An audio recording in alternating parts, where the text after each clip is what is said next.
Recording. Page 118. Akibatsu also had an official, though very dangerous, Center for Cultural Intercourse, the Cultural and Educational section, where they stamped black words on books and freshened up our numbers. An important and very colorful figure in our CES was Vladimir Rudchuk, now an artist but formerly an archdeacon and possibly every personal secretary, even personal secretary to the patriarch. There is somewhere in the camp rules an expunged proviso that persons in holy orders shall not be shorn. Of course, this rule is never made public, and priests who do not know of it are shorn. But Rudchuk knew his rights, and he was left with wavy auburn locks, unusually long for a man. He took great care of them, and his appearance generally. He was tall, well-made, attractive, with a pleasant-faced voice, and it was easy to imagine him conducting a solemn service in a huge cathedral. Drozdov, the church warden who arrived at Akibatsu's with me, recognized the archdeacon at once. He had formerly served in a cathedral church at Odessa. Here in the camp, he neither looked nor lived like a man of our convict world. He was one of those dubious personages who had insinuated themselves or been insinuated into the Orthodox Church as soon as they were no longer in official disfavor. They did much to bring the church into disrepute. The story of how Rudchuk came to be in jail was also rather mysterious. For some reason, he kept exhibiting a photograph inexplicably left in his possession of himself with Anastasia, the Metropolitan of the Russian Orthodox Church in exile. On New York Street, he had a cabin to himself in the camp. When he got back from work lineup, where he disdainfully painted the numbers on our caps, jackets, and trousers, he would spend the day in idleness, occasionally making crude copies of tasteless pictures. He was allowed to keep a volume of reproductions from the Chekhov gallery, and it was because of these I found my way to him. I wanted to take another look, perhaps my last. He had a bulletin of the Moscow Patriarchate sent to him in the camp, and sometimes discoursed pompously and the great martyrs or on details of the liturgy, but it was all affection, all insincere. He also had a guitar, and the only thing he ever did sincerely was to sing in a pleasant voice to his own accompaniment. Even then, his writing was intended to suggest that he was haloed with the convict's crown of sorrow. The better a man lives in the camp, the more exquisite his suffering. I was cautious to the nth degree in those days. I never called on Rudchuk again. I told him nothing about myself, and as a harmless, insignificant worm escaped his sharp eye, Rudchuk's eye was the eye of the MGB. Anyway, every old man in the camps knew that any CES was riddled with informers, and the least suitable place imaginable to seek new acquaintances and company. In mixed corrective-labor camps, the CES attracted persons as a meeting place for men and women. But Katorga, for what reason could there be for going there? It turned out that even a CES in Katorga, full of informers though it was, could serve the cause of freedom. I learned this from Georgy Tenno, Pyotr Kishkin, and Zhenya Nikishin. It was in the CES that I met Tenno, and that single brief meeting stayed clearly in my mind because Tenno himself was so memorable. He was a tall, slender man of athletic build. For some reason, they still hadn't stripped him of his naval tunic, and breeches. Some prisoners were wearing their own clothes for one last month. And although, instead of the shoulder tabs of a captain's second class, he wore in various places the number Ch05, he was every inch in it, the naval officer ready to step aboard at any moment. When his movements bared his arms above the wrist, you saw little reddish hairs and tattoo marks. On one arm, the word liberty, around an acre, on the other, do or die, in English. Tenno simply could not lower his lids or squint to hide the sharpness of his eyes and pride in them. And another thing he could not hide was his big bright smile. I did not know it, but that smile meant my plan of escape is drawn up. That's the camp for you, a minefield. Tenno and I were both there, yet elsewhere. I was on the roads of East Prussia, he on the route of his next escape. Each of us was charged with secret thoughts. But as we shook hands and exchanged casual words, not the smallest spark could leap from palm to palm or eye to eye. We said something unimportant. I buried myself in the newspaper.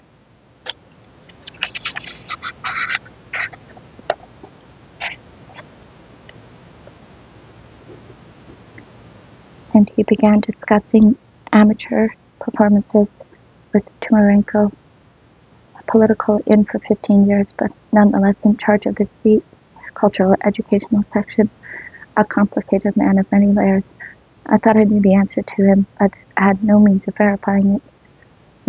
Ridiculous as it may seem, in Katoria there was also a concert group attached to the cultural and educational section, or rather in process of formation. Membership conferred none of the privileges of such groups. In corrective-labor camps, exempted a man from nothing, so that only incurable enthusiasts would ever want to join.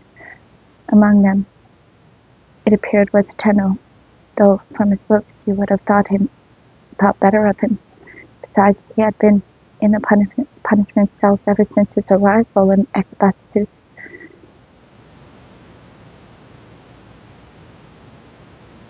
It was from there that he had volunteered for the CES. The authorities interpreted this as an earnest of amendment and permitted him to attend. Petya Kishkin was no CES activist, but the most famous man in the camp. All Averbakh knew of him. Any work site was proud to have him. With Kishkin around, no one could be bored. He appeared to be crazy, but was anything but. Though he acted the fool, everybody said he's cleverer than a lot of us. He was the same sort of fool as the simple youngest brother in the fairy tale. The Kishkins are a phenomenon of great antiquity in Russia. They loudly tell the truth to the wicked and powerful. They make people see themselves as they are.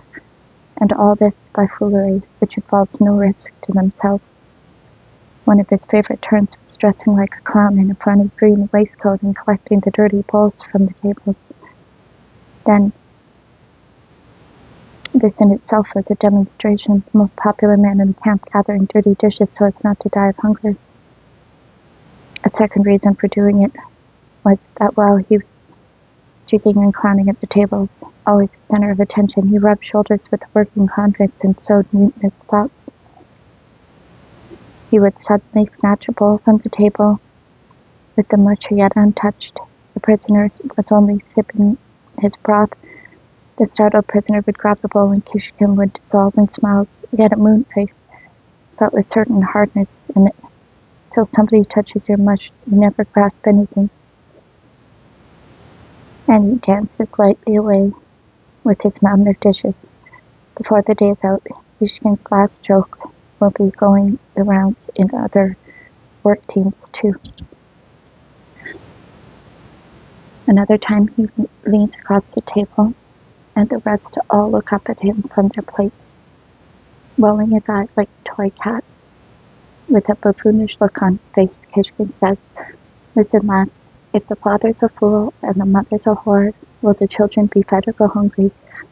Without waiting for the obvious answer, he points at the litter of fish bones on the table and says, "Divide 7 to 8 billion foods per annum by 200 million.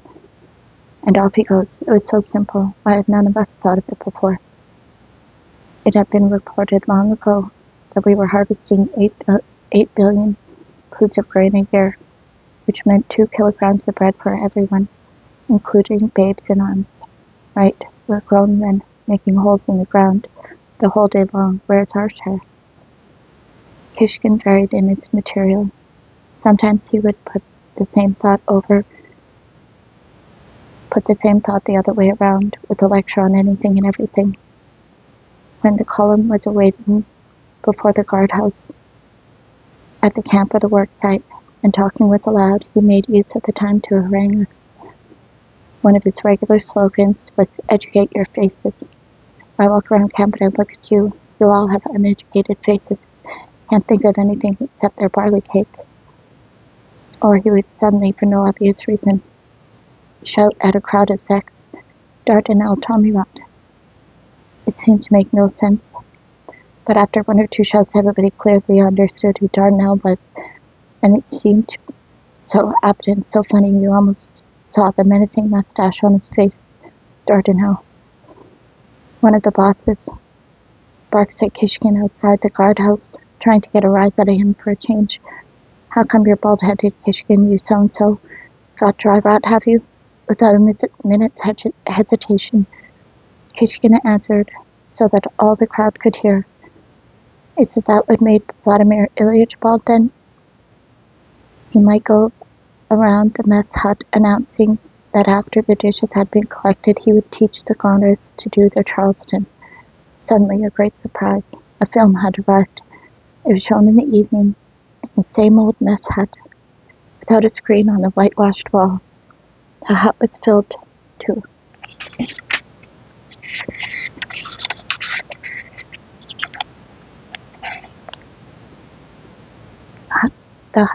to overflowing. There were people sitting on the benches, on tables, between benches, and on top of each other.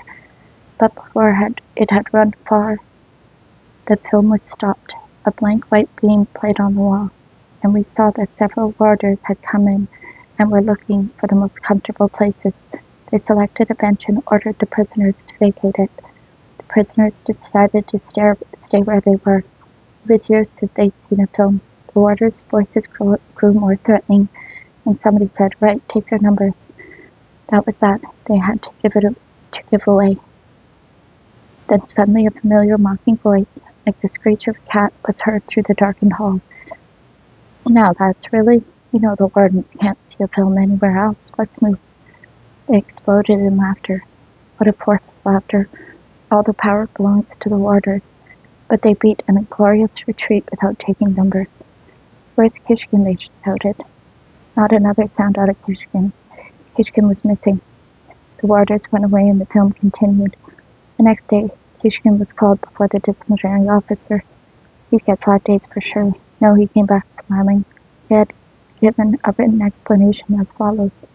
During the argument between warders and prisoners about seats for the film show, I called upon the prisoners to give up their seats, and they were supposed to move away.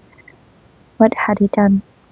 What had he done to be put in a hole? The prisoner's irrational passions for shows, his ability to forget himself, his grief and his humiliation for a scrap of nonsense, on film or live, insultingly shows that all's right with the world, was another subject for Kishkin's skillful satire. Before a film show or concert, would-be spectators flock together like sheep. Time goes by, and still the door stays shut, while they wait for the head warder to begin his lists and admit the best work teams. They wait half an hour, slavishly pressed together, crushing each other's ribs. Kishkin at the back of the crowd slips off his shoes, falls with a hand from his neighbors onto the shoulders of those in front, and passes quickly, nimbly from shoulder to shoulder, over the whole crowd, right up to the gate of paradise. He knocks his short body, rides from head to foot in a pantomime of impatient stander. Then he runs back just as quickly over all those shoulders and hops down. And the crowd just laughs. But then they feel deeply ashamed, standing here like sheep. Right, let's give it a miss. They disperse. When the warder comes with the lists, nobody's trying to break the door down. In fact, there's hardly anyone to let in. If he wants an audience, he'll have to round them up. Another time, a concert was just beginning in the spacious mess hall. They were all in their seats. Kishkin wouldn't think of boycotting the concert. There he was, in his green waistcoat, fetching, carrying chairs, helping draw back the curtain. Each of his appearances drew applause and friendly shouts from the hall. Suddenly he runs across from the front of the stage as though someone were pursuing him, and, waving a warning hand, shouts, "Dardanelle, Tommy!" Roars of laughter. Then there was some sort of hitch. The curtain was up, but the stage was deserted. Kishkin dashed onto the stage. The audience started laughing, but immediately fell silent. He looked now no longer comic, but insane. There was wild glare in his eyes. He was terrifying. He declaimed a poem, trembling, gazing, and unseeingly. I took, and the sight I see, the police, rain blows, the blood flows free. Street littered with the dead and dying, son beside father, murdered lying. This was for the Ukrainians, who were half the audience. They had only lately been brought from seething provinces, and it was like salt on a fresh wound. They howled. A warder was rushing at the stage in Kishkin, but Kishkin's tragic face relaxed into a clown's grin. He shouted in Russian this time. When I was in 4th grade, we learned that poem for the 9th of January, and he left the stage hobbling absurdly. Zhenya Nikishin was a nice, simple, sociable lad with an open, freckled face. There were many like him in the countryside before its destruction. Nowadays, you see mainly hostile expressions there. Zhenya had a small voice and liked singing for his friends in the hut or from the stage. One day, "Wife of mine, little wife," was announced. Music by Makrusov, words by Itsakovsky, performed by Zhenya Nikishin with guitar accompaniment. A sad, simple melody trickled from the guitar, and Zhenya faced that large hall and sang to each of us, showing us how much warmth and tenderness there still was in our hearts.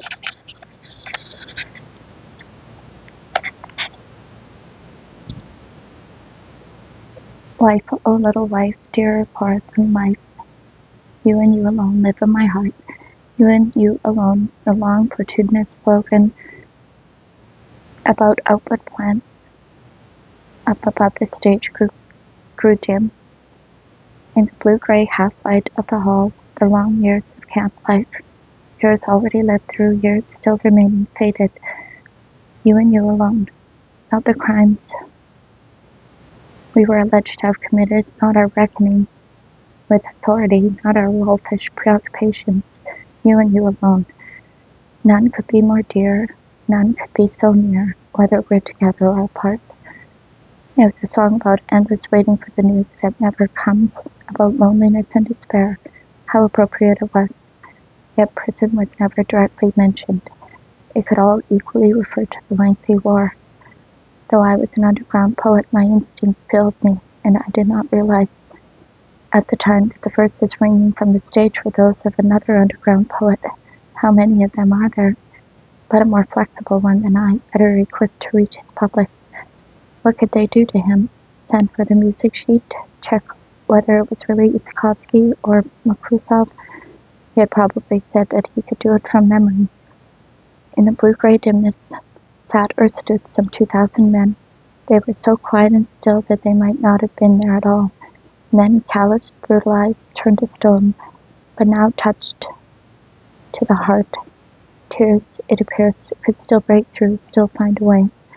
Wife, oh little wife, dearer far than life, you and you alone live in my heart. Thank you for listening. Have a good day.